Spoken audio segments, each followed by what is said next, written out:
Muy buenos días y bienvenidos a La Trinchera en la mañana de este sábado 15 de marzo del año 2025. Son las 8:23, 7:23 en las Islas Canarias, y antes de comenzar a repasar las principales noticias os recordamos que nos gusta escuchar vuestras opiniones. Vuestras opiniones son la esencia de este programa. Hoy preguntamos: ¿qué opinas de la gestión que hizo el gobierno durante la pandemia? Podéis participar a través del número de WhatsApp al que nos podéis enviar vuestras notas de audio. En nuestro espacio de tertulia iremos escuchando vuestras opiniones. El teléfono es el 689 33 74 44. 689 33 74 44. También podéis opinar y contactar con nosotros a través de nuestra cuenta de Twitter, @trincherallamas. Además, os recordamos que tenéis disponible la playlist de La Trinchera con todas las canciones que suenan en el programa. La podéis encontrar en Spotify, en la web de radio y en redes sociales. Ahora sí, vamos a repasar la actualidad esta semana con Javier García. ¿Qué tal, Javier? Buenos días, ¿cómo estás? ¿Qué tal? Buenos días, Manuel. Ayer viernes concretamente es cuando se cumplió 5 años desde que el presidente del gobierno, Pedro Sánchez,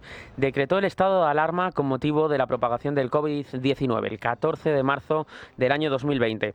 La medida más destacada de aquella orden fue la que todos recordamos, ese encierro domiciliario indefinido que se llevó a cabo con la intención de evitar que el virus se expandiera aún más. La Organización Mundial de la Salud comunicó el pasado mes de diciembre de este pasado año, del año 2024, que desde el inicio de la pandemia hasta el día 10 de noviembre de 2024 se notificaron más de 776 millones de casos confirmados por el coronavirus en todo el mundo y alrededor de 7 millones de muertes en 234 países diferentes. Estas son las cifras que tenemos en el planeta. Aquí en España, las cifras de muertos aproximadamente rondan las 130.000, pero se desconocen los datos exactos, Manuel, porque el gobierno ha ocultado cifras, ha ocultado datos. Este jueves se pronunció la presidenta de la Comunidad de Madrid en la Asamblea, Isabel Díaz Ayuso. Aseguró que tampoco sabe ella, a ciencia cierta, cuántos fallecidos han muerto, han perdido la vida en nuestro país en este tiempo. Así se pronunció en respuesta a la portavoz socialista Mar Espinar. ¿Cuánta gente murió en España? No se sabe, les da igual, 120, 130.000. Y han estado así durante estos 5 años y los demás hemos estado callando porque nos daba vergüenza utilizar las víctimas como hacen ustedes. Silencio, señorías, y decir que, por por favor. tanto, sobre los hombros de Pedro Sánchez caen 130.000 muertos, pero no les da vergüenza. Bueno, la realidad es que vivimos una etapa histórica en nuestro país, en nuestras vidas.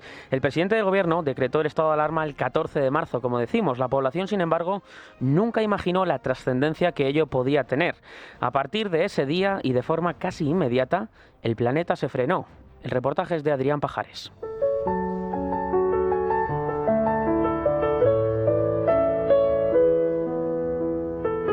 Marzo de 2020. España se enfrenta a la peor crisis sanitaria de su historia reciente.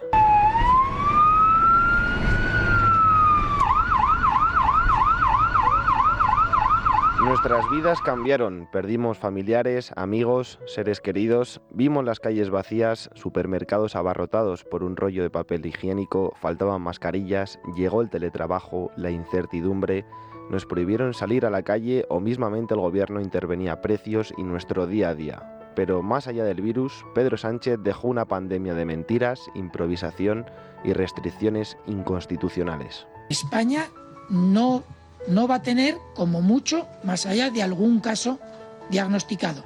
Pero sí que hay indicios de que esta enfermedad sigue sin ser excesivamente transmisible. Parece que la epidemia tiene posibilidades de empezar a remitir. Mientras otros países tomaban medidas, aquí se ignoraron las alertas. Salvador Illa y Fernando Simón minimizaban el riesgo, permitiendo incluso eventos masivos como el 8M. Días después, prácticamente de la noche a la mañana, España entraba en el estado de alarma más duro de Europa y prometía un comité de expertos que nunca existió. Señor ministro, conteste usted.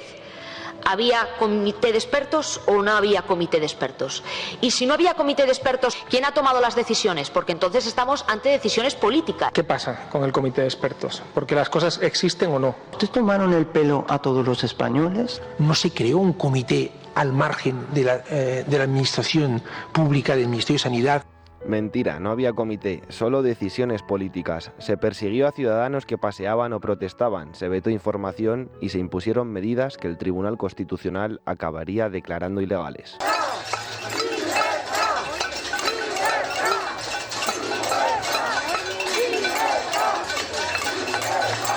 Los aplausos se convirtieron en protestas. El pueblo pasó de agradecer a los sanitarios a salir con cacerolas contra el gobierno.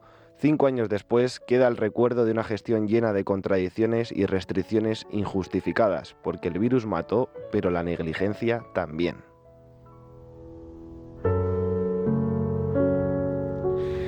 Esto es lo que sucedió, Manuel, en esta etapa del COVID-19. Este jueves, precisamente, gracias Adrián, Televisión Española emitió un documental sobre la situación de las residencias en Madrid y de la muerte de las personas mayores que había en ellas.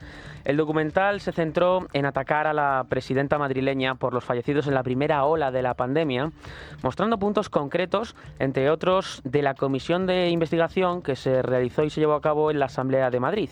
En ella intervino el presidente de la Sociedad Española de Geriatría y Gerontología, Augusto García Navarro, quien intentó explicar que Madrid fue donde más muertes se produjeron en la primera ola, pero en las siguientes olas no fue la comunidad más afectada respecto a los fallecimientos. Lo que pasa que en esa comisión quien le estaba preguntando no le dejó explicarse. Esto es un extracto de este documental que se emitió este jueves en Televisión Española. ¿Qué cree que hizo mal la Comunidad de Madrid para tener los peores datos de España? Mire, los datos se pueden mirar de muchas maneras. Déjenme que les haga yo de interpretaciones también a estos datos, ¿no? Es cierto que el impacto de mortalidad en las residencias de la Comunidad de Madrid en la primera ola del coronavirus es el más alto.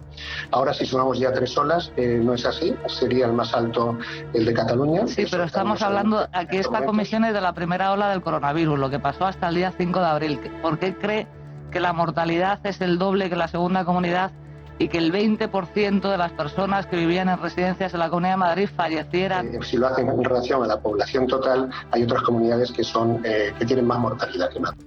En el documental, en resumen, pudimos ver, Manuel, cómo en España el gobierno lo hizo todo bien, las comunidades autónomas incluso mejor, y los ayuntamientos rozaron la excelencia. La única excepción fue la de la Comunidad de Madrid, donde se asesinó a los ancianos de las residencias. Este es el mensaje que transmite este reportaje. La realidad es que los errores del gobierno costaron alrededor de 130-140.000 vidas humanas y nos convirtieron en el país con más mortalidad del coronavirus de todo el mundo civilizado. Pero ese dato fundamental no aparece en un programa destinado precisamente a analizar lo que sucedió en aquellos días 5 años después.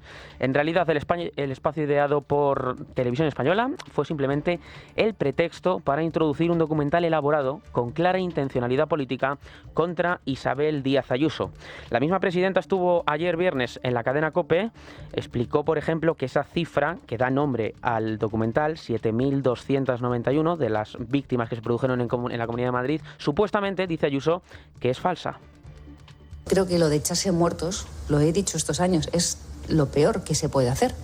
Porque si yo me responsabilizo, o a mí se me responsabiliza de una cifra que se han inventado y que ayer tuvieron que reconocer en todos esos especiales que no fueron 7.000, no sé qué, mentira, ¿por qué entonces Pedro Sánchez no se responsabiliza de las suyas que pueden estar entre... Es que ni lo saben ni siquiera, de 120 a 130.000. ¿Estamos en eso? ¿España 5 años más tarde está en eso?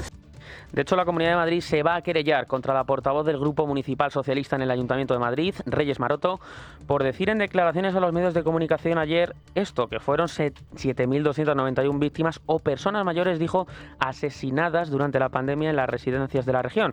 Es por ello que Ayuso va a pedir amparo a la justicia.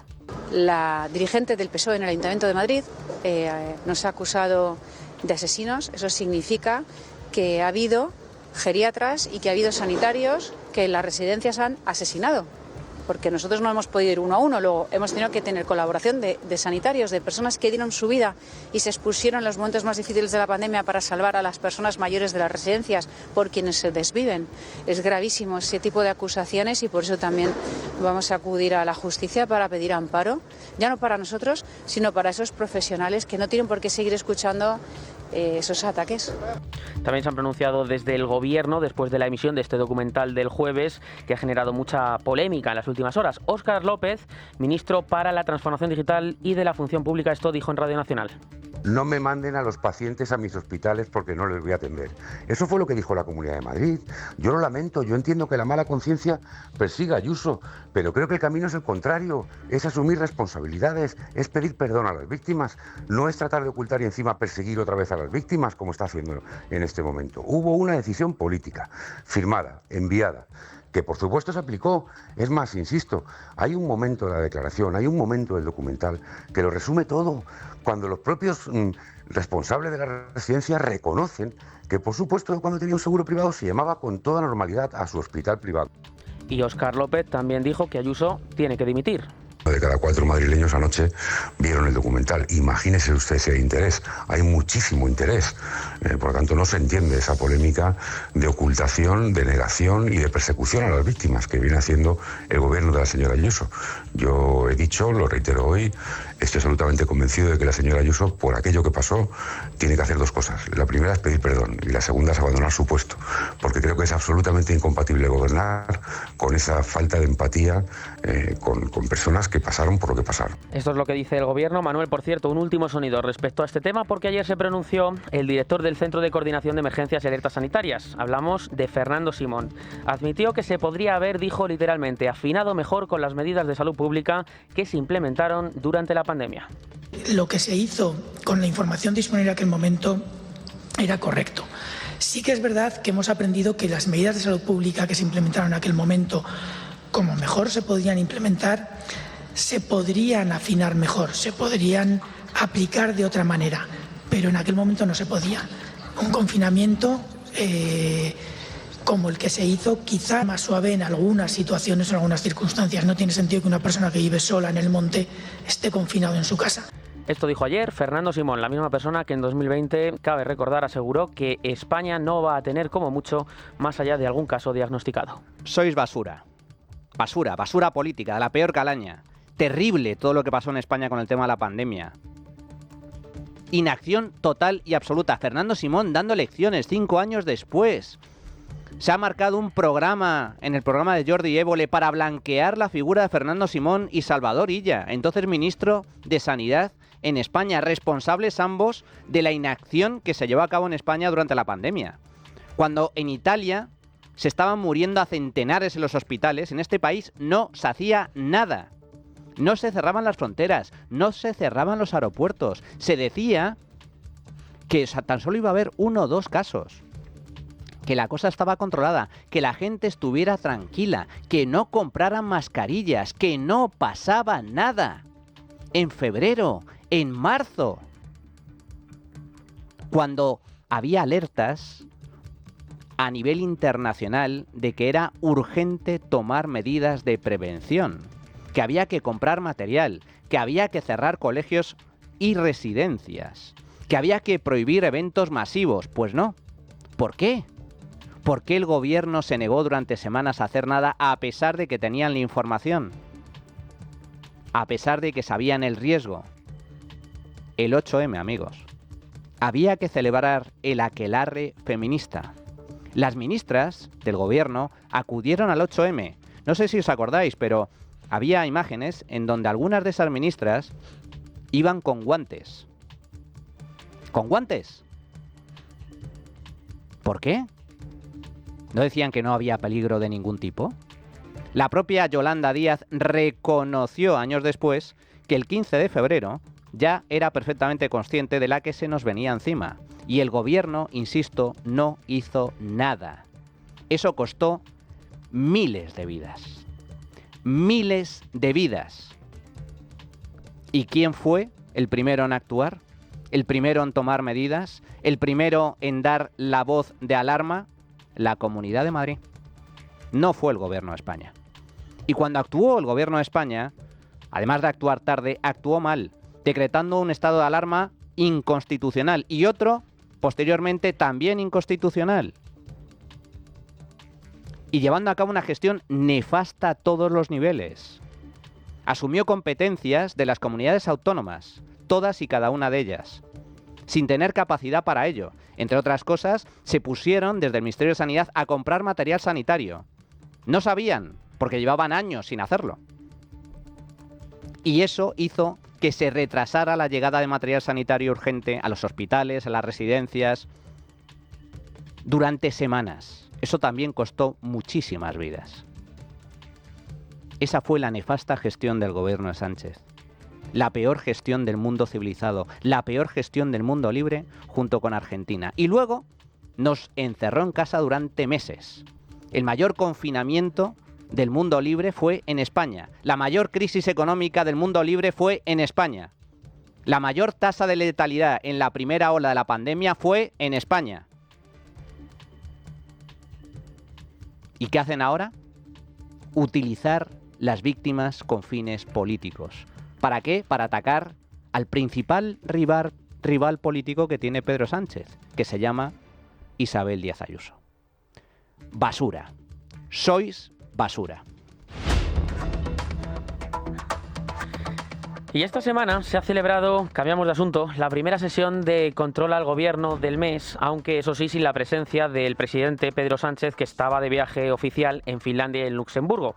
La corrupción del Partido Socialista, presuntamente, la condonación de deuda y la delegación de competencias a Cataluña marcaron el pleno. Nuestro compañero Jesús Úbeda fue testigo de lo que ocurrió en esa sesión. Jesús, buenos días. Buenos días, pueblo trincherico. Con Sánchez por Helsinki, María Jesús Montero encabezó el cartel gubernamental de la sesión de control de este miércoles y, con la venia de la oposición, convirtió el Congreso en un escaparate para disputar, y no tardando, la presidencia de la Junta de Andalucía Juan Manuel Moreno Bonilla, el fan genovés de Blas Infante. La vicepresidenta lidió a 6 diputados, ninguno Miura, durante 35 minutos en los que, igual es cosa mía, lo más destacado e irritante fue un ¡oh! De Miguel Tellado. El portavoz del PP en la Cámara Baja confundió las Cortes con Cabañeros y o con el Chiringuito después de que Cuca Gamarra le preguntara a Montero por la cesión a Cataluña de competencias en materia de inmigración. Elías Bendodo mejoró en defensa con respecto a sesiones anteriores, hurgó en la hemeroteca e invocó a Delci y al hombre que llama Víctor Ángel, al ministro de Política Territorial y Administración Pública. Y ahora resulta que sí se reunió su jefe de gabinete en varias ocasiones con Aldama y le permitió vía WhatsApp, en plan compadre, aplazar una deuda de $500.000 euros. ¿Conocía usted al señor Aldama? ¿Ha habido reuniones en su ministerio con usted o con su equipo con el señor Aldama? La titular de la cartera de Hacienda, bueno, pues pasó de responder. Esther Muñoz le recordó a Yolanda Díaz quién fue y qué hizo Íñigo Errejón. ¿Amén de qué? Es que son ustedes el único gobierno que ha sacado a violadores a la calle y que ha contratado a prostitutas en empresas públicas, señora Díaz. Y ustedes, todas ustedes, vicepresidentas y ministras, no han dejado el gobierno. La ministra Ralph Bigum desbarró y acusó a Feijóo de justificar la violencia machista. La portavoz parlamentaria de Vox, Pepa Millán, le afeó a Bolaños la legión de contradicciones del gobierno. Y el ministro trinitario la machacó gustándose. Solo espero que su intervención de hoy no se la hayan pasado en cirílico. Cayetana Álvarez de Toledo, impecable. El gobierno ha vetado a Vox de su ronda de mañana y en Vox lo celebran por patriotismo, dicen. No entienden que entregar las fronteras de Ucrania es exponerlas de España. La portavoz adjunta del PP aconsejó a Álvarez que, por coherencia, también vete a sus socios. Yolanda Díaz está a punto de manifestarse contra sí misma. Podemos llama a Sánchez el señor de la guerra, que es otra forma de llamar a Putin el señor de la paz. Junts urdió su golpe de Estado con apoyo del Kremlin y Bildu, en fin, rechaza las armas, salvo que sirvieran para matar españoles. ¿Es esta su coalición de los voluntarios? ¿Con esto van a aprobar los presupuestos que Europa y la Constitución le exigen? Explíquelo en Bruselas y en su réplica. Y no vuelvan a pedirnos, como ayer, que rompamos con el putinismo antieuropeo porque anida en su gobierno. El ministro de Exteriores salió por el boicot de las lenguas cooficiales en Europa. A ver qué le dices a alguien así. Hasta la semana que viene. Gracias, Jesús. Y Pedro Sánchez, que quiere mantenerse en el poder todo lo que pueda, como él mismo dijo, hasta 2027, y lo que venga próximamente, tiene complicaciones para seguir en el poder. Por ejemplo, con el aumento del gasto en defensa, porque sus socios están en contra, y también con el tema de la inmigración, porque también sus socios están en contra, concretamente el partido de Podemos. Precisamente, la cesión de competencias de inmigración a Cataluña marcó el pleno, como acabamos de escuchar. Un día antes antes, el martes, ocurrió lo esperado respecto a la cesión de competencias. Con el respaldo, en este caso, de PSOE y Sumar, la Mesa del Congreso decidió admitir a trámite la proposición de ley presentada por el PSOE y Junts para delegar a la Generalidad de Cataluña las competencias en materia de inmigración.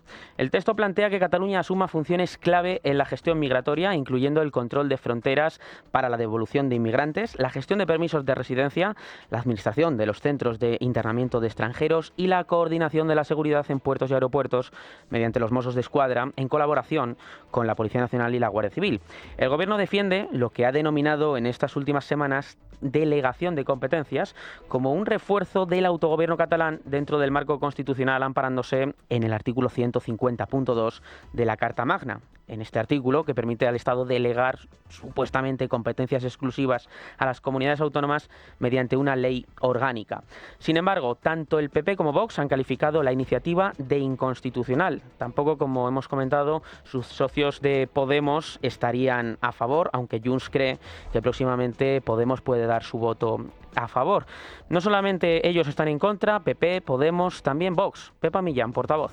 Por cada cesión que ustedes han hecho al separatismo, primero decían que era imposible, luego dicen que es necesario para ustedes para mantenerse en el poder, luego salen todos los ministros coreando al unísono que se harán con la Constitución en la mano y finalmente todo acaba siendo auxiliado por un tribunal constitucional y una fiscalía al servicio del Partido Socialista.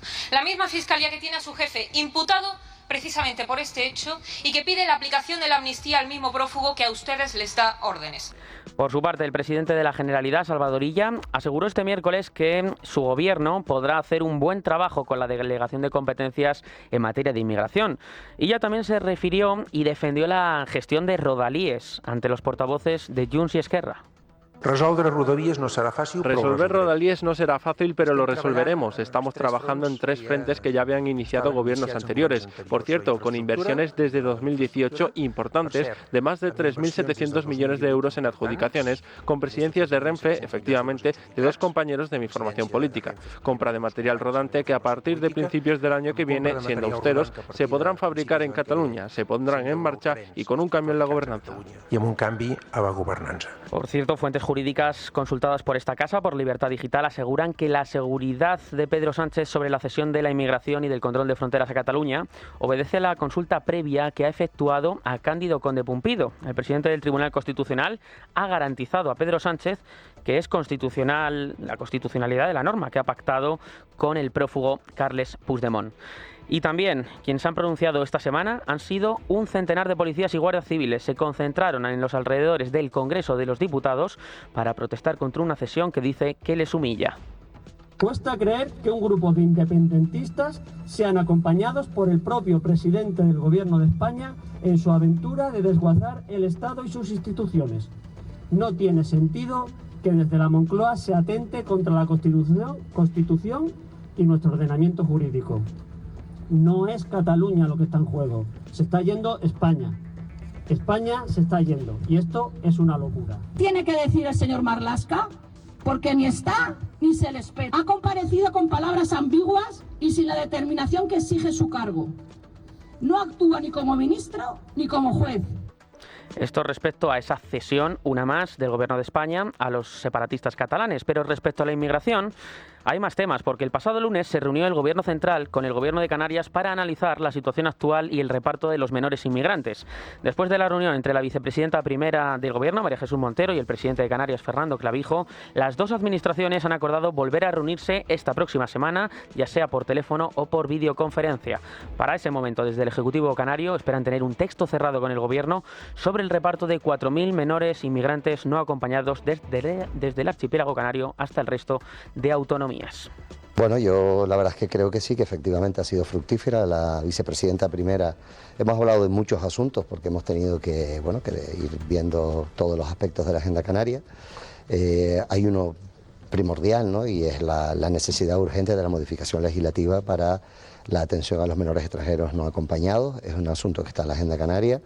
Ella me ha transmitido que el Gobierno no ha parado de trabajar y que es una absoluta prioridad y que espera poder en el plazo de una semana darnos ya los datos favorables para que se pueda producir esa modificación legislativa, con lo cual hemos quedado que en una semana mantendremos una conversación telefónica o por videoconferencia, porque la situación es ya lleva siendo de emergencia durante demasiado tiempo.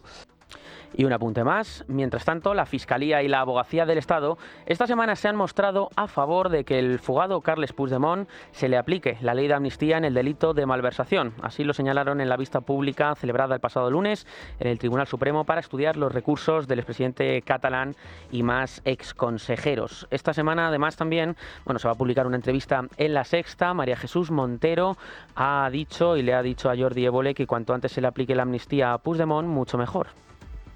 ¿Usted le aplicaría inmediatamente la ley de amnistía al señor Puigdemont? ¿Usted le aplicaría inmediatamente la ley de amnistía al señor Puigdemont? Sí. ¿Usted preferiría que Puigdemont estuviese ya viviendo en Girona, en Barcelona? Sin duda. Esa es la respuesta de la vicepresidenta, que sin duda. Vamos con más reacciones. José Antonio Fuster, portavoz de Vox. A nosotros de la Fiscalía lo que nos preocupa es que la número 2 del fiscal García Ortiz, que ya saben ustedes en qué procedimiento está, el fiscal García Ortiz, haya pedido la amnistía para la malversación de Puigdemont. Eso es lo que nos preocupa. El resto, todo forma parte de esta campaña absolutamente orquestada para callar al... pero no lo van a conseguir, es que no pueden callar a Vox. También ha sido noticia esta semana la localidad catalana de Salt, que ha estado en tensión. La idea de que se produzcan los altercados del pasado martes, que se saldaron con la detención de 6 personas por lanzar pedruscos de gran tamaño contra los Mossos d'Esquadra y por quemar también contenedores, sigue el ambiente. Cabe recordar que este martes varios grupos de manifestantes han quemado contenedores, lanzaron objetos contra los Mossos a raíz de una manifestación de protesta organizada en el centro de la ciudad que se saldó con varios detenidos. Los hechos se remontan al viernes de la semana pasada, cuando el cuerpo de policía desalojó al imán y a su familia de un piso en Salt, en Girona, en una intervención que se desarrolló, eso sí, sin incidentes. Ignacio Bravo, buenos días. Buenos días. La localidad gerundense de Salt ha vivido 2 noches de disturbios protagonizados por un grupo de migrantes y activistas de la izquierda radical. Todo comenzó con el desahucio de un imán subsahariano que llevaba 5 años sin pagar el alquiler de su vivienda, propiedad de una entidad bancaria. Lejos de asumir la situación, el imán intentó volver a ocupar la casa de manera ilegal, lo que desató una oleada de protestas que acabaron en violentos enfrentamientos con la policía.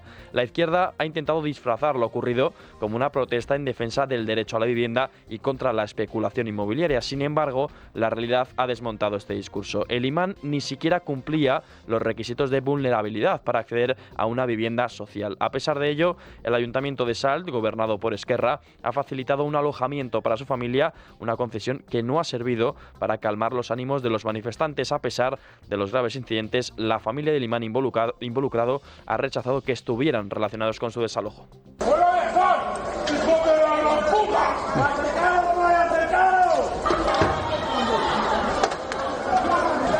Mi padre no tiene nada que ver con lo que han hecho, nada.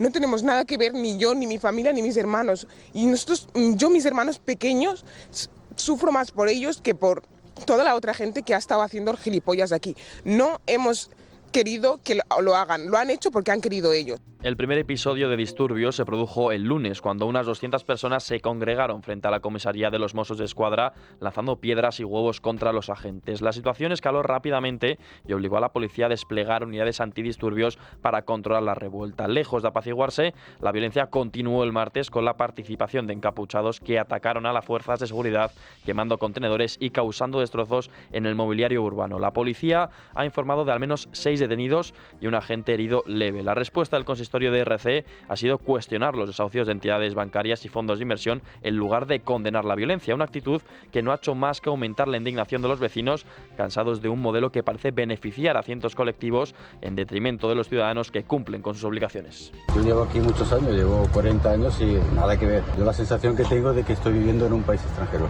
No tengo nada en contra de la gente de fuera, pero sí en el comportamiento de algunas de las personas de fuera. Nosotros somos inmigrantes también, venimos de Colombia, pero claro, nuestra familia siempre se ha dedicado a trabajar y tal. Siempre hay gente que viene a vivir a costa de los demás y eso no nos parece.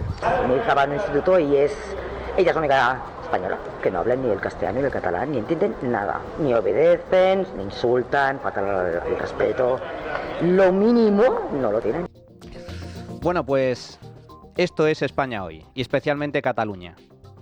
Un desastre absoluto. Resulta que un imán y su familia llevan años sin pagar la hipoteca. le desahucian, vuelven a intentar ocupar la casa, interviene la policía para echarlos. Automáticamente se monta la mundial. Encapuchados incendian las calles de Salt, una pequeña localidad catalana. 2 noches de disturbios. ¿Y qué hace el ayuntamiento de Salt, gobernado por Esquerra? Le concede una vivienda social, a pesar de que admite que no cumple los criterios ni las condiciones para beneficiarse de una vivienda social, porque no es una familia vulnerable. Tienen ingresos suficientes y, por lo tanto, no entrarían en los criterios establecidos para acceder a una vivienda de protección oficial. ¿Cuál es el mensaje a los criminales, a los delincuentes? Que la violencia funciona. Que quemen las calles. Que de este modo se les concederá lo que exigen. Esto es España. Esto es Cataluña, que se ha convertido, no por casualidad, en el paraíso absoluto de la delincuencia y la ocupación. Y otro de los temas también de la semana tiene que ver con la empresaria Carmen Pano, que aseguró, cabe recordar, haber entregado bolsas de dinero en la sede del Partido Socialista por valor de unos 90.000 euros. Esta semana hemos conocido por el medio de Objective que un despacho próximo al Partido Socialista habría ofrecido 50.000 euros a Carmen Pano para que se detractara respecto a lo que dijo de la entrega del dinero en la sede socialista. El objetivo es que Carmen Pano cambiara de versión y dejara caer la duda de que no sabía qué había en las bolsas que llevó. Sin embargo, en el Supremo finalmente ratificó su versión de la entrega de dinero. Tras el rechazo de Pano de aceptar el acuerdo, emisarios del Partido Socialista le dijeron que no volviera a pasar por el despacho. Ellos saben que va a ir Jacobo por un tema del despacho a las 5 de la tarde. Y que, por favor, que le rogamos el despacho completo, ¿vale? Me incluyo. Que no vayan al despacho. Tienen prohibida la entrada terminantemente en el despacho. Y ellos saben perfectamente el motivo por lo que es, ¿vale? La Fiscalía Especial contra la Corrupción y la Criminalidad Organizada y la Unidad Central Operativa de la Guardia Civil fueron alertadas de las maniobras llevadas a cabo por el despacho cercano al PSOE para sobornar presuntamente a Carmen Pano. Los hechos fueron puestos en conocimiento de la Fiscalía y el Instituto Armado hace aproximadamente 15 días, antes de su declaración ante el Tribunal Supremo por la presunta comisión de un delito de obstrucción a la justicia. En su tipificación específica de coacción a un testigo. Sin embargo, los agentes del Instituto Armado decidieron esperar, ya que por el momento los hechos son indemostrables. Y en el apartado internacional, fuera de nuestras fronteras, esta semana ha sido clave la celebración de elecciones en Groenlandia, de las que ha estado especialmente atento Donald Trump, después de que durante la campaña mostrara su interés en anexionarse este territorio a los Estados Unidos. Los resultados no han hecho especial gracia al presidente estadounidense porque la sorpresa ha saltado en Dinamarca con la victoria de la fuerza liberal opositora que representa el independentismo moderado y uno de los grandes críticos de los intentos de Donald Trump de hacerse con el control de la isla. Todos los partidos que competían por los 31 escaños del pequeño parlamento groenlandés llevaban de una manera o de otra la independencia en sus programas y todos rechazan la idea de pasar a formar parte de Estados Unidos. La diferencia entre unas fuerzas políticas u otras está en la intensidad o la urgencia con la que se promueve esa secesión de Dinamarca. Y también en clave internacional recordar que pues se está produciendo una auténtica matanza criminal en Siria. Los que han conseguido el poder allí, los radicales, también islamistas, están masacrando a civiles. En apenas 4 días, más de 1.500 personas han sido asesinadas, entre ellas al menos 1 millar de civiles, en su mayoría miembros de la minoría alawí, a la que pertenece el expresidente sirio Bashar al-Assad, pero también muchos cristianos. Esto es terrible. Y fue los radicales que llegaron al poder en esa cruenta guerra civil que se está produciendo en Siria desde hace años, pues fueron aplaudidos. Hubo vítores de alegría porque cayera el régimen de al-Assad, un régimen absolutamente criminal y despreciable, pero tan criminal y tan despreciable como los que le han sucedido en el poder, que están, como digo, masacrando a la población civil y especialmente a los pocos cristianos que quedan en Siria, entre otras minorías. Llegados a este punto, vamos a hacer una pequeña pausa y vamos con el tiempo de tertulia.